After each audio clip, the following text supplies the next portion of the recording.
Welcome to Haunt Weekly.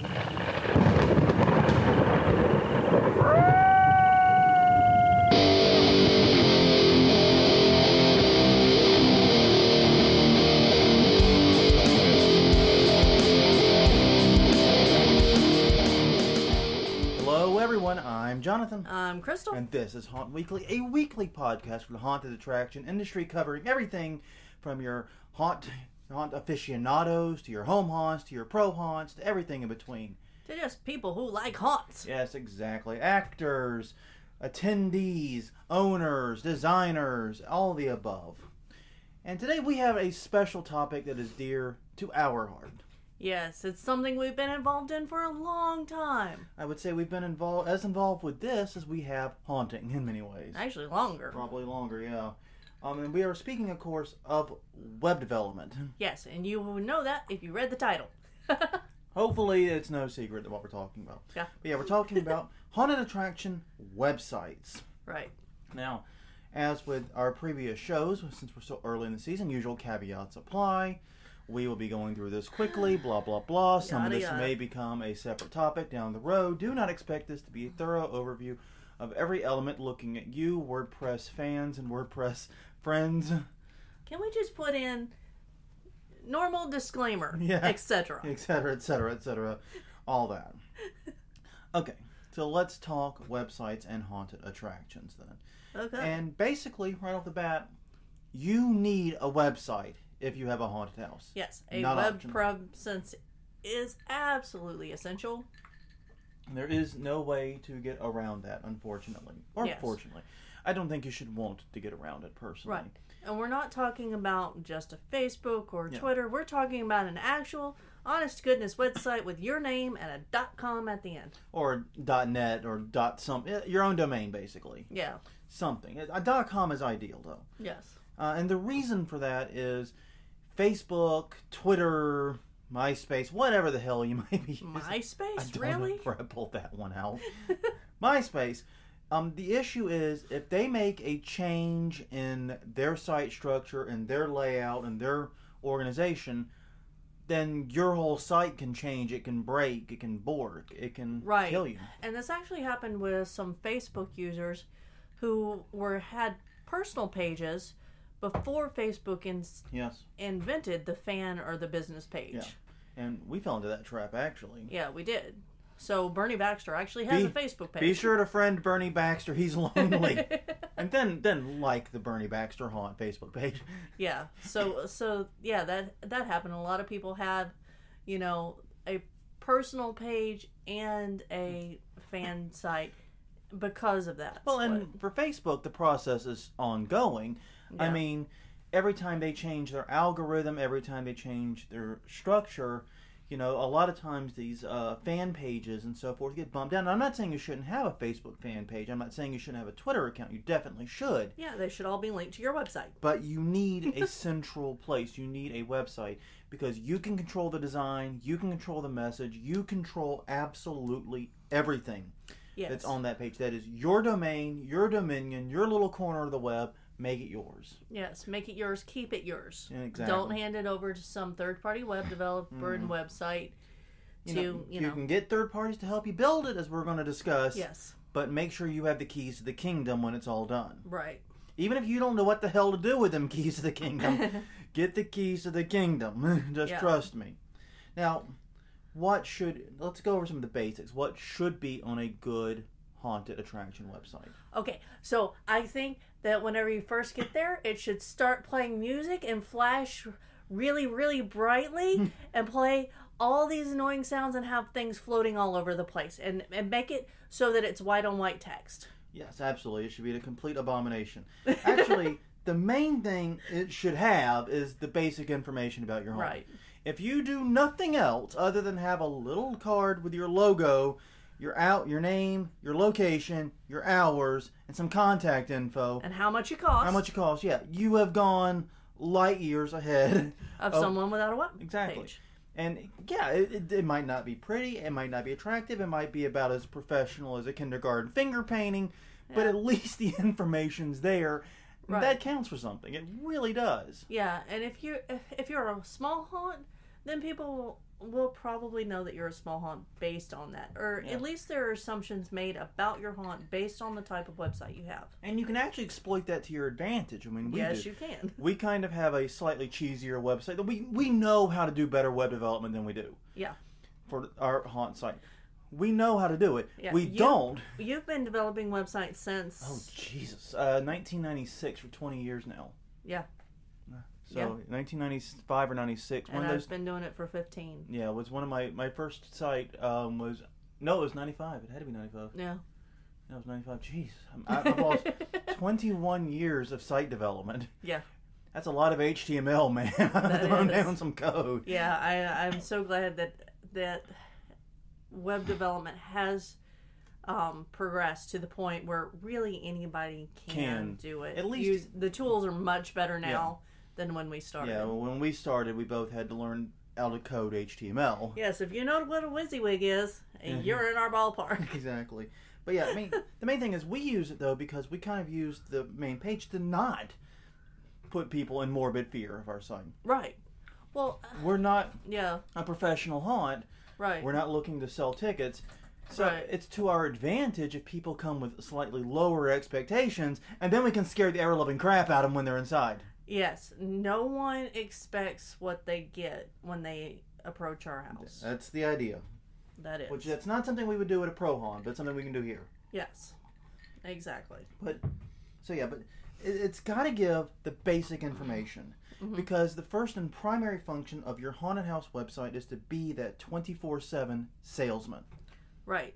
It needs to sell you. It needs to be able to give the basic information in a concise and user-friendly manner.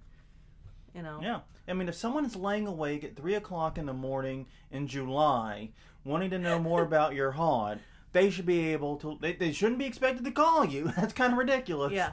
But they should be expected to go to your website and get the information that they want. Yeah, and the other thing that I've noticed with a lot of the sites is they don't update their dates, their calendars for the next year until it's almost time to open. Like the week before sometimes even, yeah. Yeah, and as someone who looks at these things all year long and tries to plan all year long, it's kind of annoying. Yeah, because we're oftentimes trying to plan our haunt runs early September.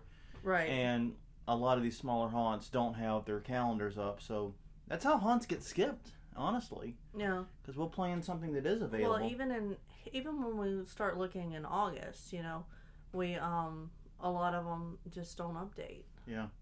Now, in addition to being that salesman, absolutely crucial, I think, of growing importance now in 2015, 2016.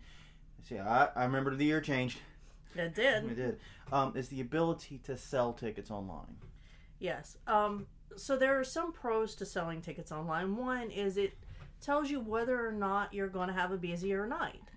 Because if you sell them per night with an expiration date, that gives you a built-in audience that you know is going to show up. Yes. Or at least that's already paid for the experience, whether they get to show up or not.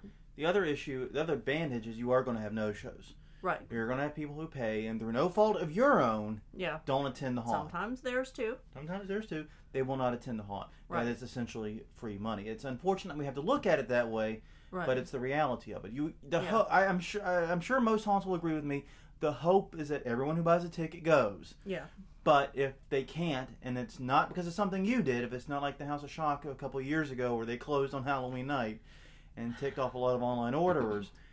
They did, and we've talked to them since, and I know their reasons, but it was, unfortunately handled, I think. Yeah, it could have been handled better. The reasons, I think, were sound, but the handling of it probably could have been a little better. Yeah.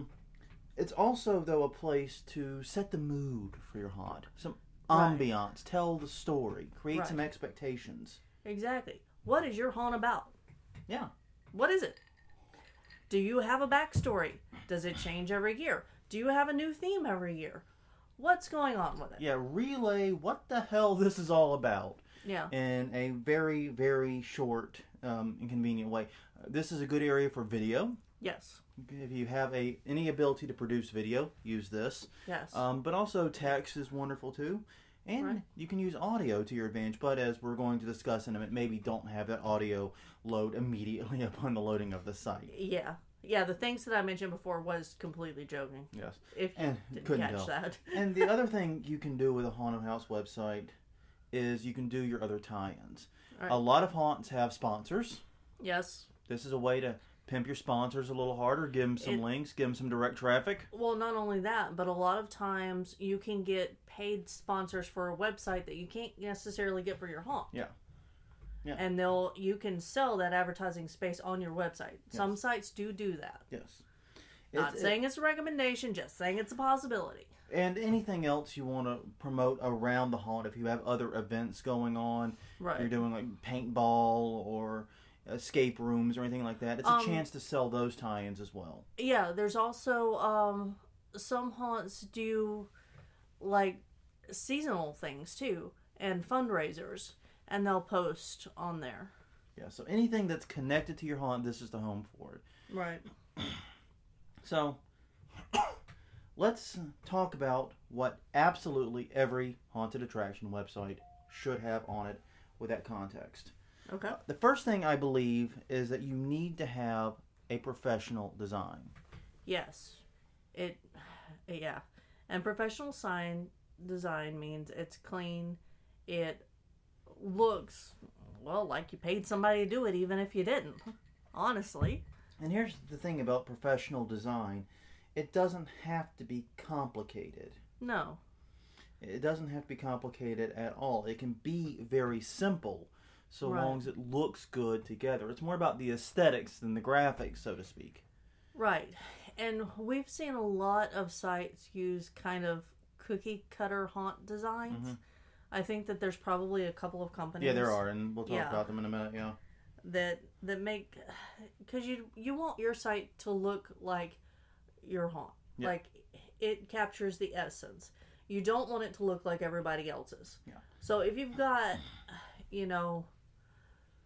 eyeballs or skins and things on the background and that has nothing to do with your haunt, then it doesn't make any sense for it to be there. It's even as simple as color aesthetic sometimes. Yeah. If your haunt site is in orange and green and people show up to your haunt and everything is in black and red. Yeah. You know what I mean? Yeah. It's going to look disparate. It's going to look wrong. Branding. Yeah, it's branding. It's the same kind of branding that you put into thought of the merchandise you sell. Yeah. Everything should have, your logo should be the same color everywhere. Yeah. You know. And all your other colors should tie into that. Right. You should prevent it. Obviously, haunt branding is going to be a great topic we got to touch on. Yeah. But yeah, everything should tie back in on itself with this. And the haunt website is the ideal place to sort of make that the center spoke. Right.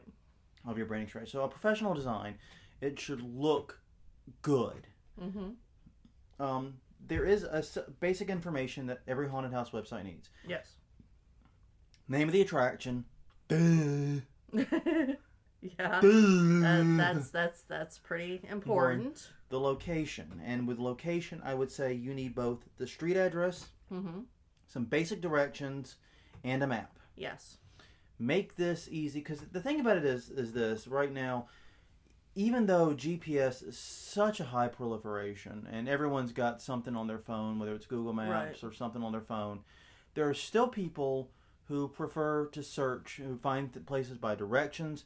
Right. There are people who just want to know the general area a haunt is in, what city it's in. Yeah. And so it's important to have all that information there, so no matter why they're trying to find your location, and no matter how they prefer to use that information, it's available. The other thing is with the GPS, follow the directions that it gives you. Put in your directions from somewhere else. Follow it and see if you get to your haunt, or say on a dirt road near a canal where it dead ends into the river. Yeah, and you nearly drown. Yeah. That actually happened to us. Yeah. And if it's wrong, correct it. Yes. Contact, Google, if you Google, MapQuest, whatever you're using, contact them and get it corrected. And we had this issue with our haunt at one point. Yeah. When we first started, the Google directions Right. led to the other side of the little court we're on. Right. And I mean, granted, that's not a huge problem because it's kind of because we're the only ones with a huge Halloween display out front. It's kind of easy to tell where we are. If you ended up on our court and you had the wrong house, it's not going to take you but 2 seconds to figure out what's up. But the first time we went out to Chamber of Horrors, it did lead us to a canal. Yeah.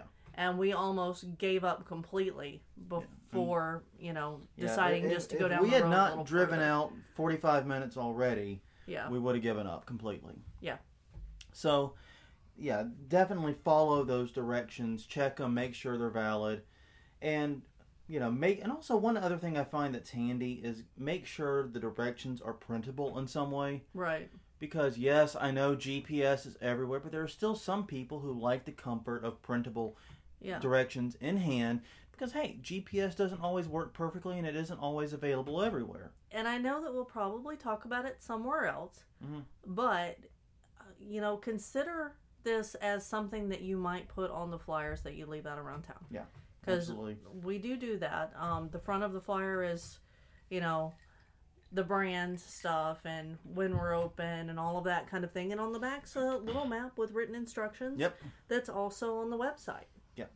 And that goes back to that branding. We have the same information on the site and on the flyers. The two are designed, built, and populated in tandem with one another. Right. In addition to the location, you kind of need the hours. Yes. This is important. Dates and hours. Dates and hours. Well, yeah, the hours you are open, the hours of operation, whatever those hours might be.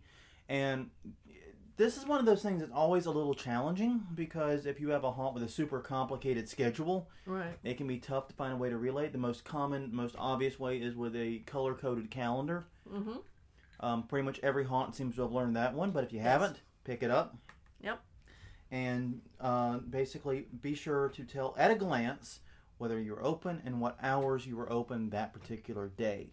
Right. Now, a lot of haunts keep their schedule very simple. We're open Fridays and Saturdays in October plus Halloween, and we're open these hours, and that's it. That's fine. You still probably want a color-coded calendar to show the days you're open. Right. And there are some haunts that will open, weekdays, especially leading up to Halloween, but close earlier. Yeah. Hell Week with different hours. Yeah. So that's something to keep in mind, too. It just makes it easier. Similarly, the cost. Yes. And the cost, once again, this is something that can be, for some haunts, is very complicated to get on the site. For others, it's very simple. Like some haunts, it's $25 a ticket. That's it. That's it. Other times, it's $15 if you come on Wednesday or Thursday. It's $20 on Friday and $20 on... And then you got the flashlight night in November. That's $10. And then you got VIP, and you've got added attractions and combo tickets, and I think there's enough for just ticketing and costing and one show. Yeah, and basically get all that information in there in some way. Yeah. And actually, one haunt that actually does a pretty good job with this is the 13th Gate. Their website does a good job relaying. There are other elements of their site I don't particularly care for, but they do a good job relaying that critical information. Right. So does Mortuary. Yes, Mortuary does too. And they have a pretty complicated pattern too. They do, because they begin sooner, as we talked about on one of the previous podcasts. Yeah. They open sooner and they're discounted on those days. Yeah, and they also do a good job relaying the coupons and other things too in a similar fashion. Right. Also, one thing that's overlooked is the rules and restrictions. Right. Is your haunt handicap accessible? Yes. It'd be great to relay that information on the website rather than have people who might need handicap accessible haunts drive out to see you and then be turned away. Yeah, drive out or try to call and not be able to get you on the phone because you're closed or whatever, and then they just don't come. Yeah. So is your haunt handicap accessible? Are there any special precautions or concerns or anybody who shouldn't be going this? Right. And what are the basic rules of the site? Is it a touch haunt? Is it a no-touch haunt? Right. What age appropriateness is it? Exactly. Is this a family-friendly haunt? Is this for adults only? Right.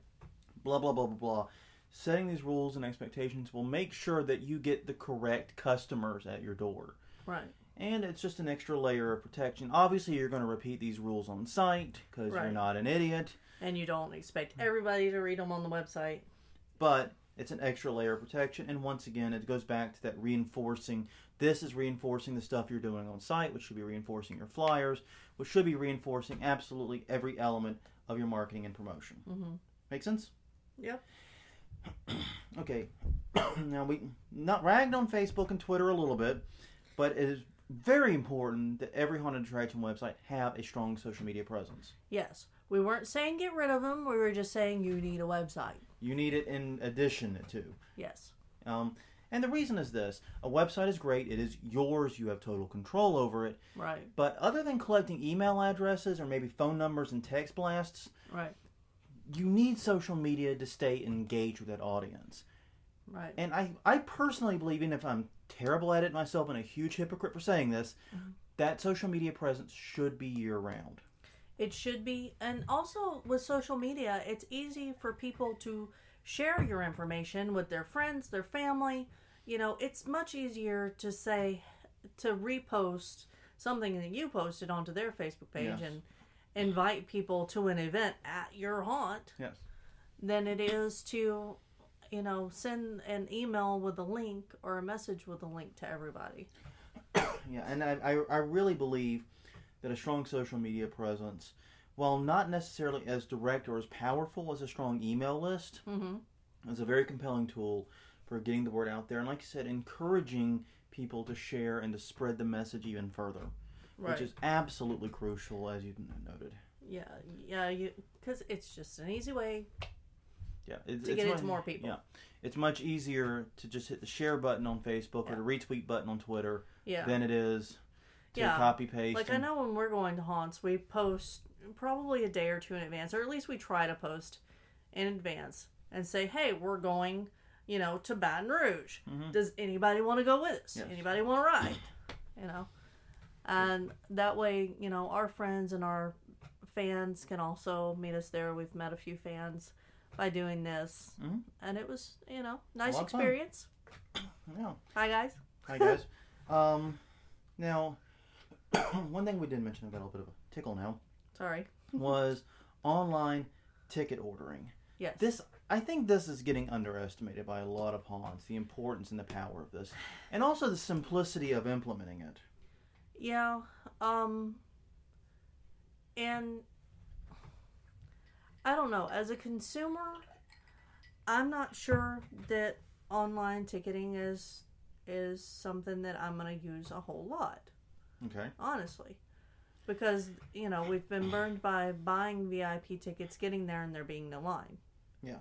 And we bought those online because it was a little bit cheaper. Now, I do think it's important to have an online option. Yes. But I'm not sure, because I'd rather have the option than to not. Yes. That's basically the crux of it. Well, and I'd like to guarantee that I have a spot at your haunt and that you know that I'm going to try to come. Yeah. Than not have that. Now, the main thing about the online ticketing for me is that you and I might not take advantage of it that much because, like you said, we've had some negative experiences in the past. But the core audience of haunted attractions are younger than us. We're in our mid-30s. Right. The core audience for haunted attractions, high school and college age, and slightly older, like the early to mid-20s. So that crowd is much, much more likely to be comfortable. They had never ordered pizza on a phone. Well, and the other thing is I think that if there was, because when we bought the tickets, it was several years ago, online ticketing was still fairly new, and you had to print the tickets. Make sure that whatever system you use, you're able to access it from a mobile device. Yes. Because a lot of people don't have printers anymore. With QR and barcodes, that is trivial. Yeah. And in fact, there are a bunch of systems out there for event ticketing for like WordPress and elsewhere that handles all this through QR codes and barcodes.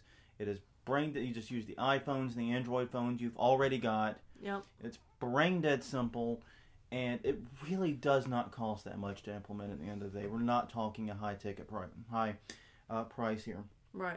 To do it right. Now, another thing is I don't think there should be online ordering fees. And I get it. I understand it. There is an additional cost in online ordering and selling tickets online. But that cost should not, if you're doing it right, it should not be very high.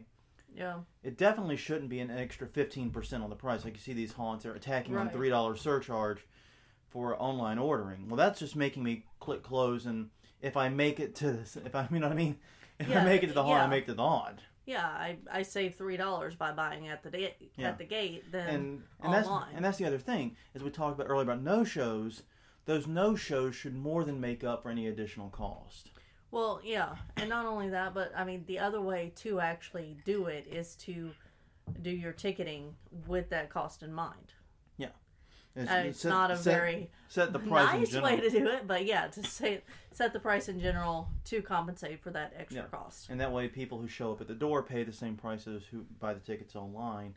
Yeah, maybe even offer a discount for the people who buy the ticket online. And that's what I was about to say is, it makes sense to even offer a slight discount, especially on the VIP passes and so forth. When you're trying to upsell online, you can do that more effectively there.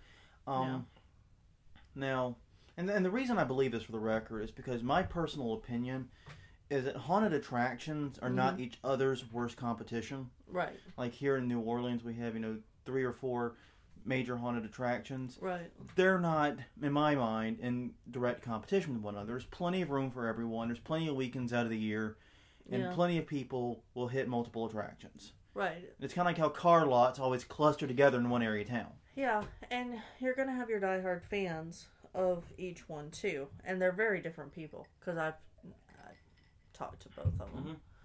Now, but what I do think is the competition are other activities than haunted houses people can do. Here in New Orleans, every Halloween weekend, that's Voodoo Fest. Yeah.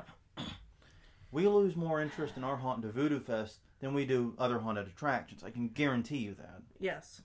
Yeah. And so you look at these music festivals, you look at your actual competition and their online ticketing, they're probably doing it better than most haunted houses. Right. And that should worry us as an industry. Yeah. Now, it should. The other thing is, in addition to no fees, don't make me register for my 80 millionth account. Okay, get an email address. Yep. I agree with that. Get an email address, to email them the flipping ticket, so they'll have a copy in their email account too. That makes sense. But also, you've now got their email that you can market to them year-round. Right. But that doesn't mean they need a username and a password, and you know what I mean? Yeah.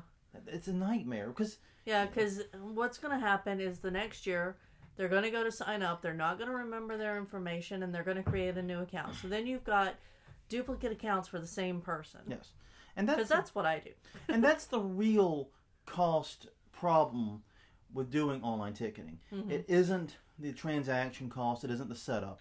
It's the fact that you're going to be doing a little bit of tech support stuff. Right. People who have trouble with it are going to be calling or going to be talking to your front of house staff. You're going to have some tech support issues. By making them sign up for an account, you just exploded the tech support problem in a huge way. Yeah. Just let everyone check out as guests. Let everyone use nothing but an email address, and Godspeed, they will have a lot fewer stupid questions for you. Mm-hmm. And the final thing you should have on every haunted house website is some kind of video.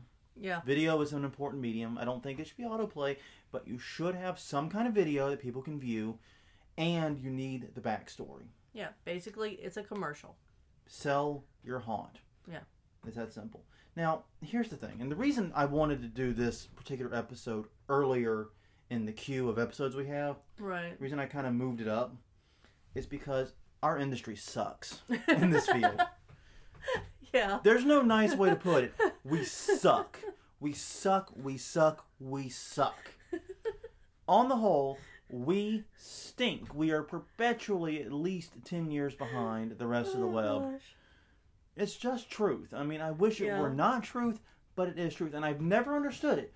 We are a very technically savvy industry. I have watched people set up, these multi-room surround sound computerized audio systems, with like a terminal and a bunch of all the craziness of it, and then have a website from the 1990s.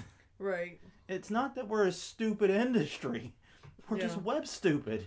It seems. Well, and I think it's because we spend a lot of time, putting our knowledge into running a business into learning how to build scares and into the mechanics of the haunt. Yes. And I get that. Yeah. And that is a lot of it. Is that the website basically becomes an afterthought. Mm-hmm. Which is why it's often pawned off on the new guy, or basically just tossed aside. Or you hire someone to do it for you, and then that comes with its own problems because we're getting there. Okay. Don't get too deep into that one. All right. We're getting there, I promise you. So let's talk about some of the areas in which haunted attraction websites routinely cock it up. Okay. The first one is they have flash content. Okay. That is a first, yes. They will have websites that are powered either in part or primarily by Adobe Flash. Right.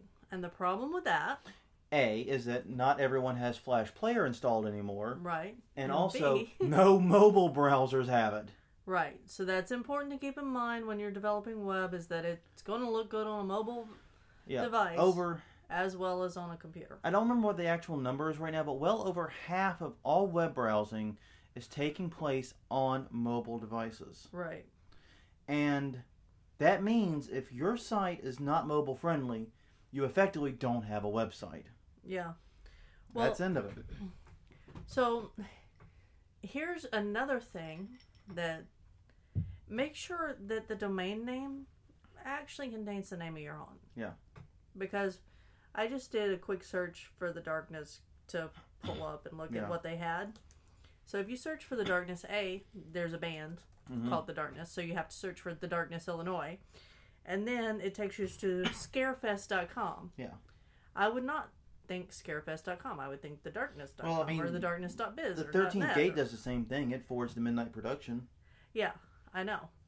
And I think that if I type in the 13th Gate is a good example. So 13THGATE, it should be able to forward me to Midnight Production's site. Yeah. Even if it's just a forwarding address, people should be able to find it by the name of your haunt. And actually 13thgate.com does forward. I just tested it. Okay, cool. It does forward on. So that's good. But still, I mean, yeah, that is a good point. Your domain should be at least relevant to the name of your haunt. Right. I have nowhere else on the web is there this proliferation of websites that have auto-playing audio and video. Yeah, the only thing that I can think of is like maybe laser tag or amusement parks, maybe. Not even there. But really? Yeah, we have this, and it's bizarre because we've been doing it as an industry for at least as long as I've been going to haunts. Right. And but we never grew out of it when the rest of the web did. Yeah. You go to haunts, they will autoplay videos or they'll have creepy background music. Stop it. Yeah. Just flipping stop. That's rarely compatible with mobile devices, so it goes back to that whole mobile device thing. B, if someone's in a computer lab at their college or their high school or whatever, looking up information about your haunt, that's going to make them close that tab immediately. Yeah. And it might make them do it even if they're in the privacy of their own home, just because it is annoying. And another... Yeah, and if it plays on every page, because I've been to those sites, and I can't turn it off, I'm not coming to your haunt. I'm sorry, because I can't find the information without being annoyed. Yeah. Yeah, so get rid of any... Have audio, have video, but have it where the user is in control. They actively click and say, yes, I want to see this video. Yes, I want to hear this speech about the haunt. Right. Yes, I want to hear this. Yes, and it should be something that is crucial to your haunt, not just background noise. Yeah, I agree with that. Background music should have died in the GeoCities era of the web, and yet this haunt industry continues it. GeoCities? What's that? Oh, jeez. Don't even. Okay. And it's going back to the GeoCities days also. Splash/landing pages.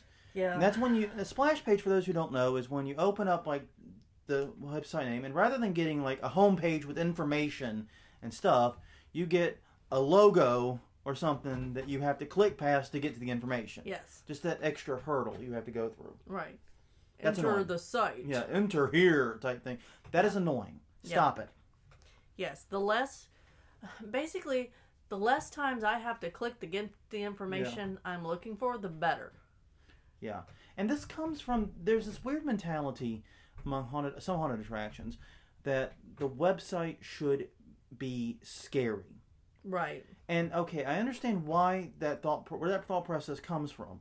Yeah. But the truth is, the website will never be scary. It's a flipping website. Yeah. At the end of the day, it's a website. What the website can and should do is build up the haunt as being scary. Right. It should increase that anticipation of the haunt. You should have reaction videos if you've got them. That's a good one. You know, because there was years ago when we were first starting, I watched reaction videos, and that made me want to go to that haunt because there were people cowering, there were people being chased, they were screaming, and it looked awesome. Yes. Unfortunately, that haunt's closed now. Yes. But that's a good example. But yeah, can we get rid of this whole splash link? Can we get rid of this idea that the website itself is scary somehow? Yeah. Because it can look creepy. It can have creepy elements. It should be creepy. Yes. It should be creepy. If you have a star of your show, they should be on it. Yes.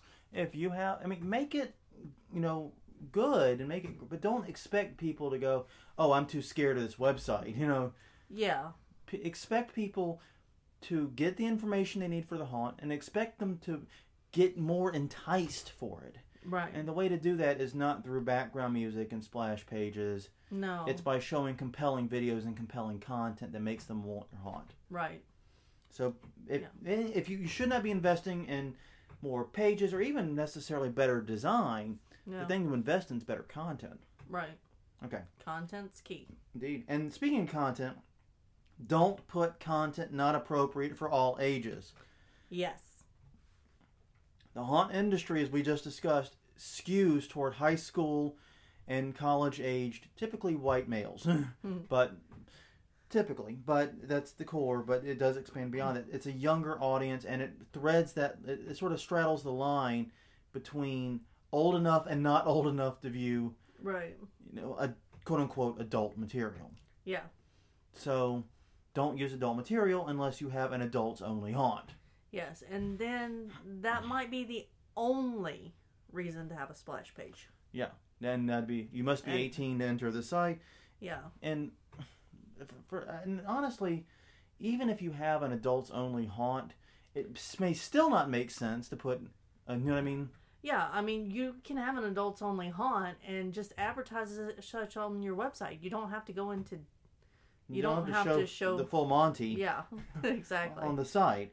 You can get away with it, and you can promote it appropriately as an adults-only haunt without having to delve into the land of nudity and super, super graphic that violence. Goes back into that whole make sure that the important information is readily accessible. Exactly. Make sure that parents or people who are looking for their own know what your haunt's about and who it's age appropriate for. Exactly. Also, don't have anything that gets in the way. No stupid bat effects or any. I know. The stuff that interferes with reading the text. No obnoxious backgrounds. Yes, sitting there reading and something pops out of the side. None of those. Oh. And one that seems to be really big right now is the pop up. Enter your email address. Dude, I'm just trying to read about your haunt, man, and you're stopping me. Yes. Offer me a chance to sign up for a newsletter, and then I'll give you my email address. Yeah, but don't pop up and make me stop in my tracks to close the box. Yeah. Don't interfere with the reading of the content or viewing. Yeah, if you have to have one of those pop-up boxes, make sure it doesn't cover your content. Yeah. Like, I have one on my blog, my non-haunt related blog, but it deliberately does not cover up any content. Right, it's on the side. Exactly. And that's where it should stay. Yep. So, we've talked about all the stuff a haunt should not do with their site. Mm-hmm. Let's talk about building it. Okay. And obviously this is the part where you got to keep super brief and super bare bones. Right. But you basically have two options. Yes. One is you can build it yourself or have someone on your staff build it. Yay. Or you can hire an outsider. Right. Now, if you build it yourself, we're not going to go into the process of building a haunted attraction website from the ground up. But it's suffice to say, you're probably going to want to build on something like WordPress. Yeah, WordPress is probably the easiest tool to make a basic site. Yes.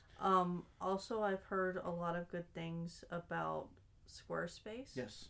And they that might be something to do more. That's something for the more in-depth topics show.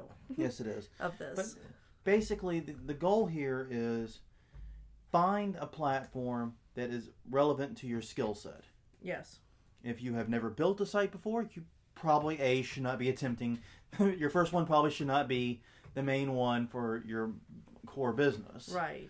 Don't build live. Yeah, don't build live. If this is your first one, don't build live. Don't build live. But the second is find something that is appropriate and build to it. Use the themes, use the plugins, and use the tools that are available. Right.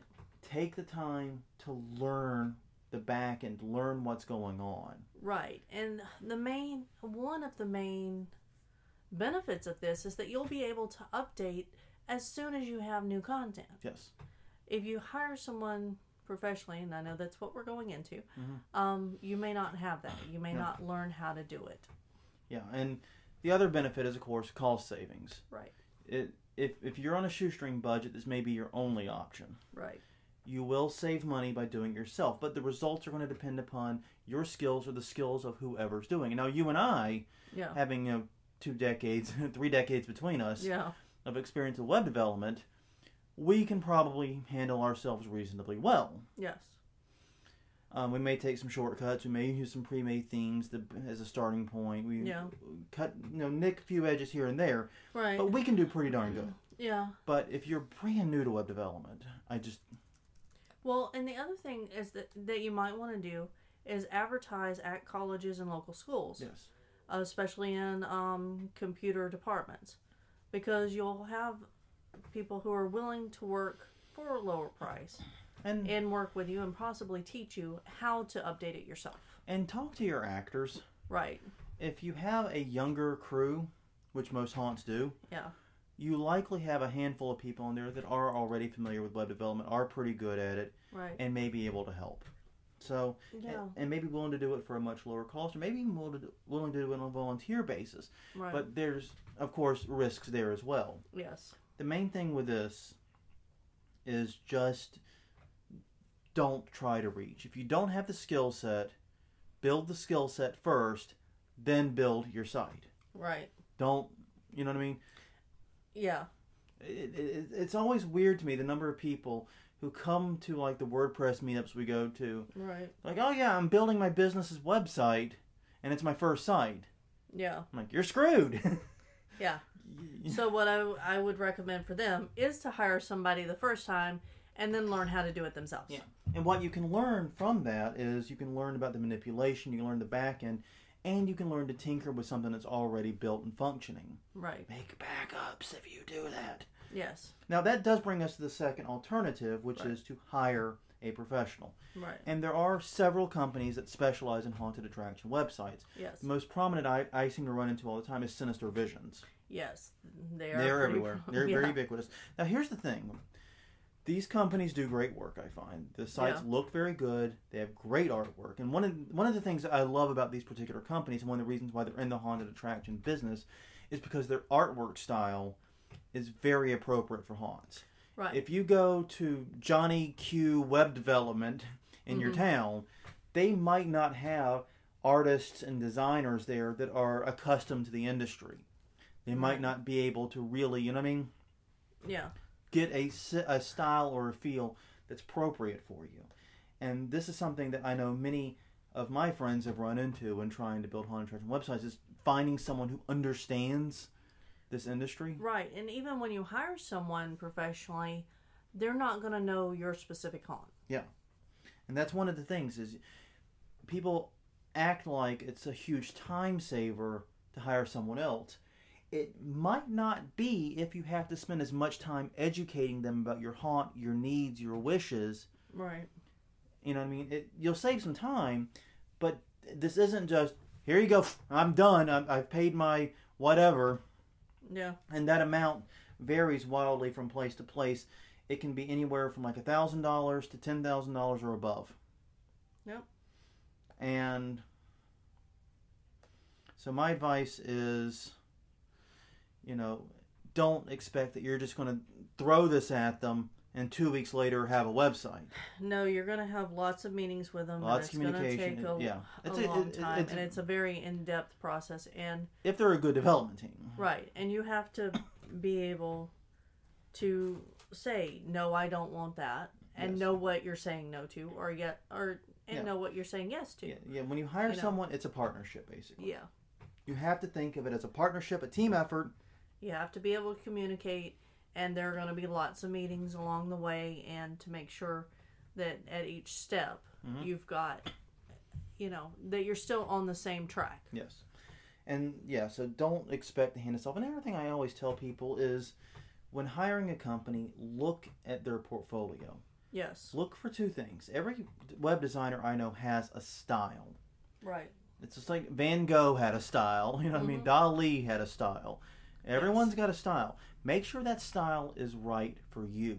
If these are guys that have spent all their days cracking out, corporate websites with stock images of people over desks, it might not be the right company. But the other thing is, see if all the websites look eerily similar. Yeah, if they're just using a template and basically copying, pasting, and changing the name, that isn't going to work either. There are a few companies that do that. And that is particularly worrisome. So my honest advice is to check out the portfolio very closely. Yep. Make sure that they're a good fit. And make sure that you're going to get a product that is original compared to other people who have used them. Right. And because here's the thing. Even though the most important thing, obviously, is that your site be distinct from the others in your immediate area, people do check out multiple haunted attraction websites. And if I can recognize the company that you use to develop your website just by looking at your homepage, it's probably a sign you look too much like other people in your field. Yeah. Because you want to be different. You want to at least have something unique. You want to have a hook that is yours. So, but if you hire a professional, the results will be better. Yeah. And they will be in a better position than you to do things like set up the online ticketing system. Right. They will be in a better position to do more advanced work.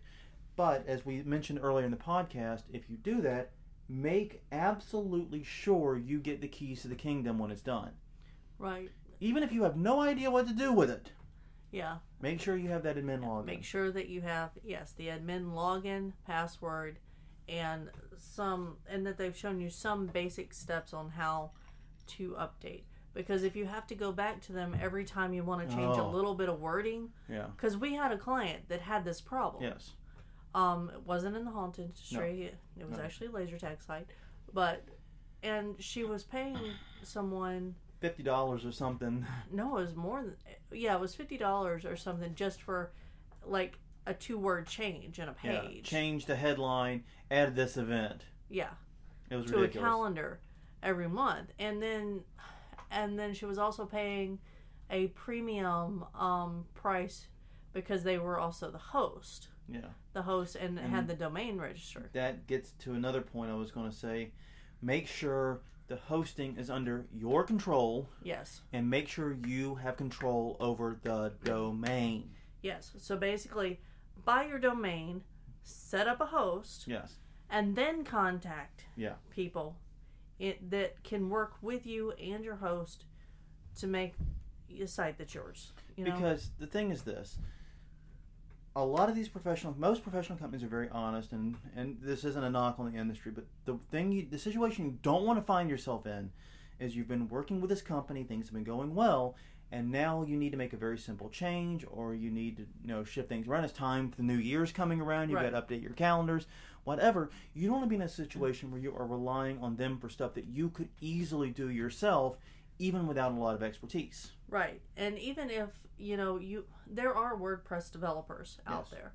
So you could hire someone to make a WordPress site, and then it's super easy to update. Yes. And that's actually what we did with the laser tag site that we did. Basically, we handed them the keys to the kingdom. Yes. And always remember, if you only set up an admin and password and give them that. Yeah. Make sure that you change the password after you're finished with them. Yeah. It would be preferable to make two, to make them an actual user or editor, so some lower tier. Right. So that you never actually give away the keys in the first place.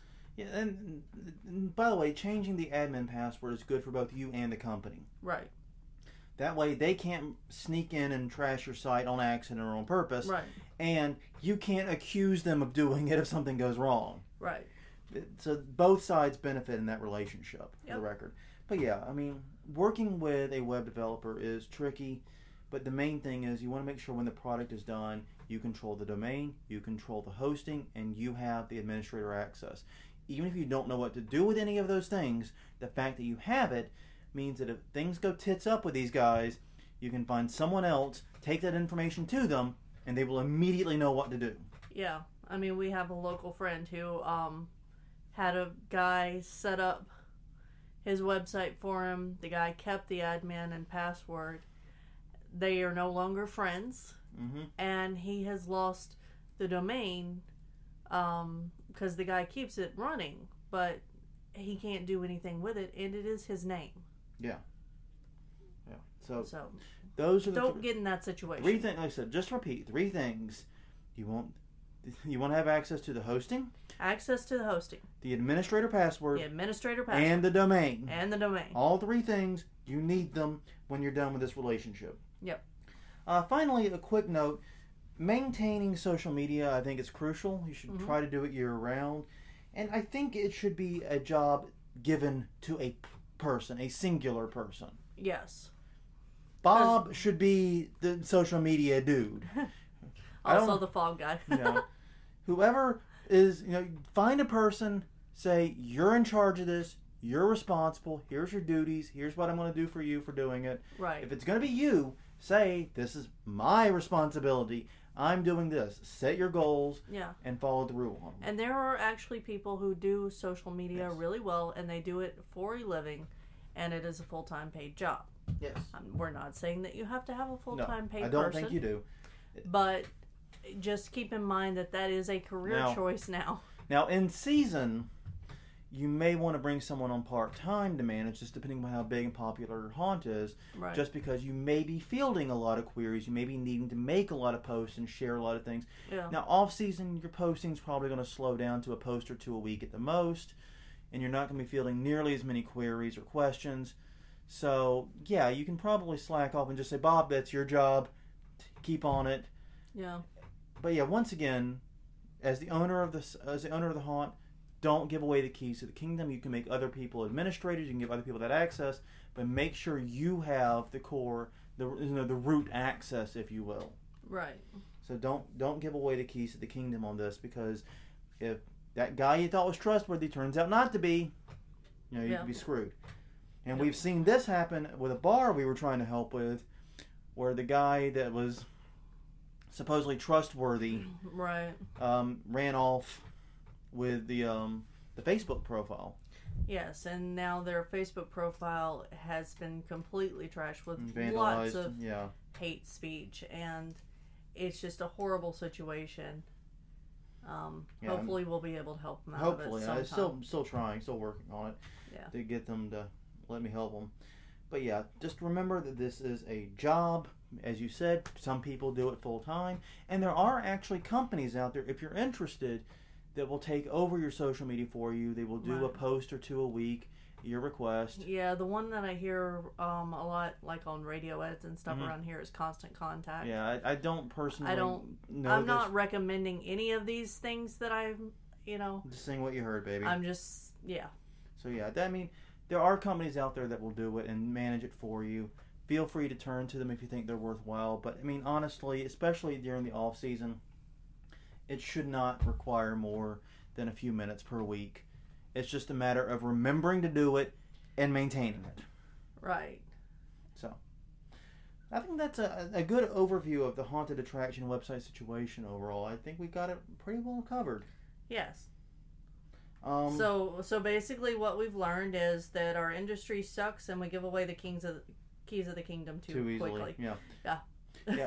Yeah. So we need to do better. My real hope for the haunt industry in general with this is that we move forward with our websites, because even big, high-end, major haunts that take in some serious money and have major presence locally have terrible websites. Yeah. And they have Flash, they have auto-playing audio and video, and it's... Well, it's not only that, but it's also, they'll have images and stuff on there that has nothing to do with their haunt. No. And has nothing to do with their annual promotions. And what I see more often is that the website doesn't change to match the new promotions. No. So yeah, I mean, we have to, as an industry, wake up to this, because your web presence is getting more and more important every single day, and the mobile nature of that web presence is getting more important every single day. Yes. So we need to wake up, we need to address this, and we need to make sure that we have a web, and as an industry, a web presence that's comparable to concerts, to other potential competitors. Right. And that's all there is to it. Well, any final thoughts? Anything else you want to add? I think we've just about run out of time. No, I think that's it. Well, on that note, everyone, thank you very much for joining us. And since I forgot the outro last week, Yes. I'll put it in this week. Thank you again for joining us. Once again, I'm Jonathan. And I'm Crystal. And this was Haunt Weekly, episode 6, taking a look at haunted attraction website basics. Seriously, fix your websites, folks. See you next time.